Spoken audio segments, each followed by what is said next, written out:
Hey everyone, welcome back at long last to the Daddler project. It has pretty much not moved on at all since the last video I did last year at this time. I still got to clean the rust off the skis here and then off of these front and rear drive shafts, rear suspension, and the drive shaft bearing retainers. And then after all that I can mount it back up. One of the reasons that I stopped recording for all that time was because I needed to get a replacement part.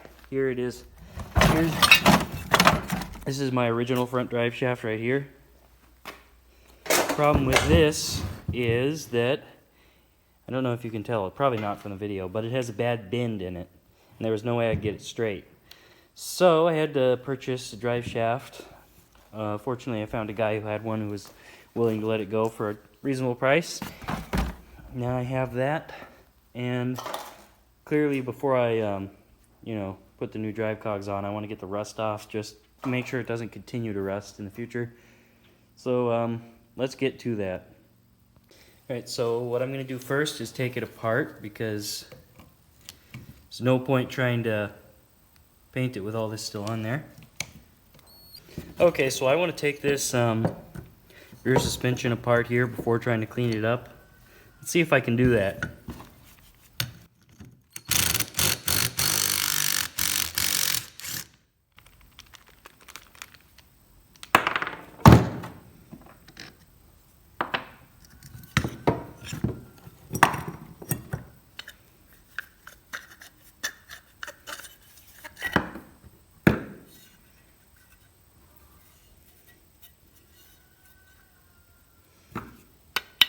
I have a feeling this bushing is not going to want to come out of here, but that's okay. I think I can leave it just fine.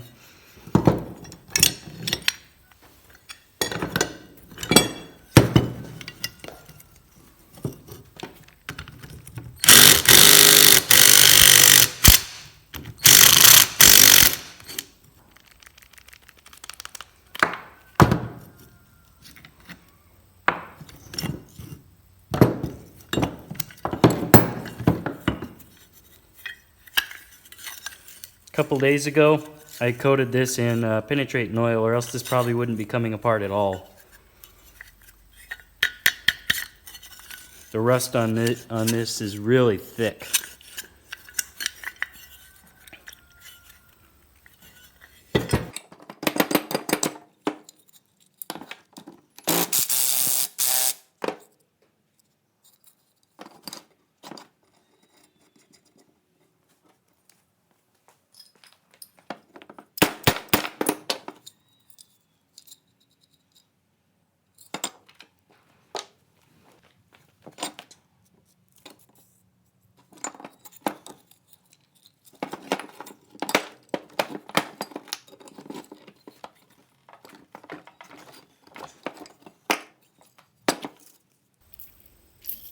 That's stuck real solid.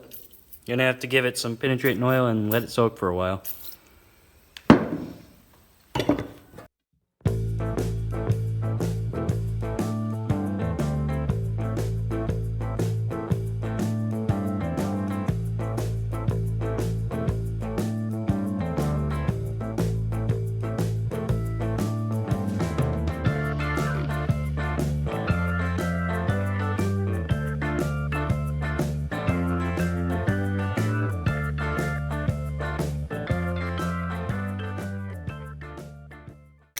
Okay, so after cleaning the rust off those with the wire wheel, I washed them off with a bit of degreaser, and now I'm going to give them a quick couple coats of paint.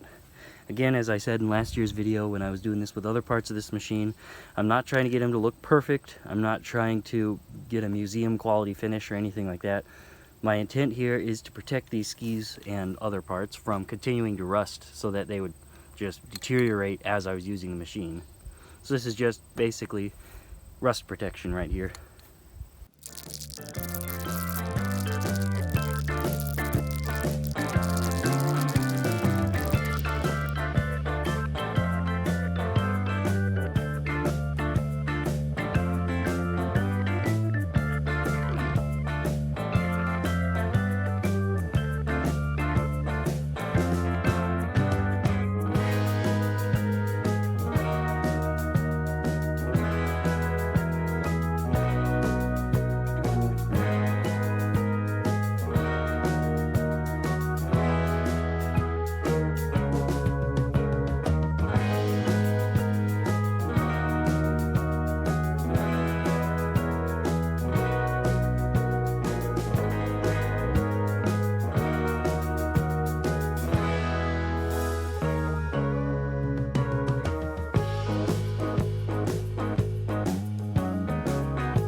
Okay, now it's time to get these things disassembled.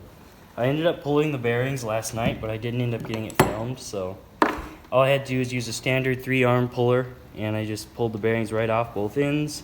One of them was a little bit stuck, so what happened was on one of the bearings, the outside ring broke as I was pulling on it, and the inside stayed put. Inside race, I should say. So what I had to do was grind all the way down on the race until it reached the very bottom, and it just cracked at that point, and I was able to tap it off with a screwdriver. So was a little eventful, and I wish I had filmed it, but I ended up not being able to. So for now, I'm gonna get these disassembled so I can clean the rust off of them.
Everyone, so a lot of time has passed. I've been fighting to get these plates off of the drive shafts here.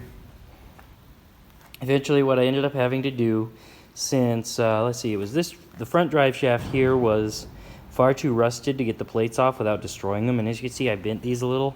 I'm sure I can bend them back, so I'm not too worried about that, but what I decided to do, since they were too stuck, was I ended up having to cut them off with an angle grinder, and I happen to have these other two here, so I was able to just get these and replace the ones that I cut off with these ones, which I had from the original drive shaft that was bent, and so I couldn't use the shaft, but I could use the plates just fine.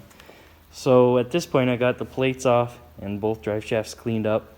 Well, the rust is cleaned off of these two drive shafts here. So what I'm going to do next is I'm going to clean them up and get a coat of paint on them so that I can put them back on the sled. And because I've shown that process so many times in a row now, I'm just going to do that off camera, and I'll see you guys in a few minutes after I get that done. Alright, now that I finally have these drive axles painted and these drive shaft plates painted, next thing I'm going to do is install my nice fresh drive cogs on these.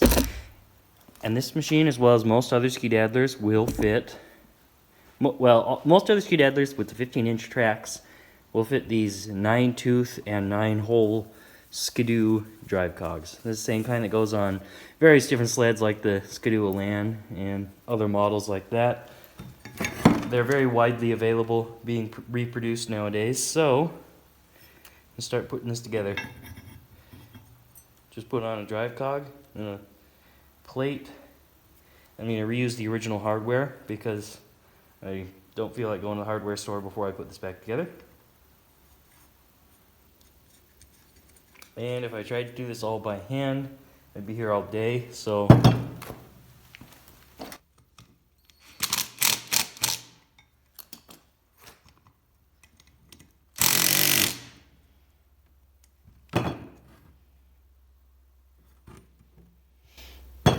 now I'm not going to tighten these down too much because I don't want to crush the drive cog and make it expand outwards by tightening it a little bit too far. I believe that is actually something you can do with these if you're not careful. So,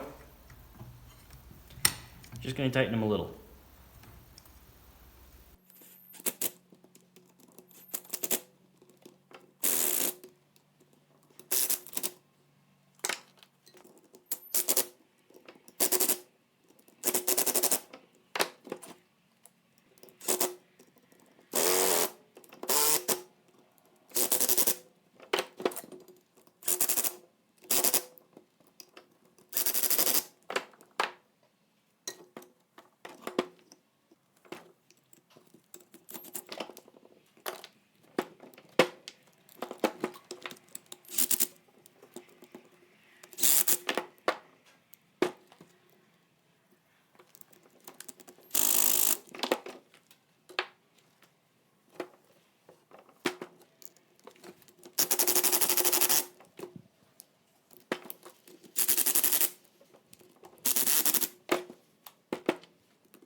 Okay, rear drive cogs are assembled. Let's get on the front. Okay, so my camera ran out of storage space before I finished the job, but what I finished that you didn't see was all I did was tighten all the bolts around on each one of these. And I also slid the rubber seals on the shaft. Okay, right now what I'm doing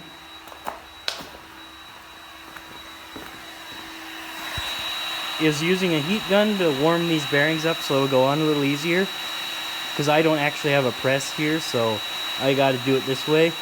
And this way has worked quite a few times before, although I know it's not the best thing in the world to heat up your bearings before you install them, but that's the way it goes. So as soon as those are hot enough, I'll be sliding them in place.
Alright, well, bearings are on, all the axles.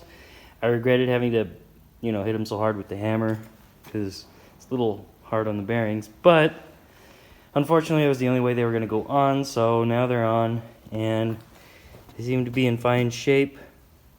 Don't seem to have taken damage from the hammer. So, I think that's going to end it for this part of the video. Hopefully next time I will be installing front and rear drive axles, as well as our used track that we purchased for this thing. So make sure to stay tuned, keep an eye out for those coming videos, and I will see you guys next time.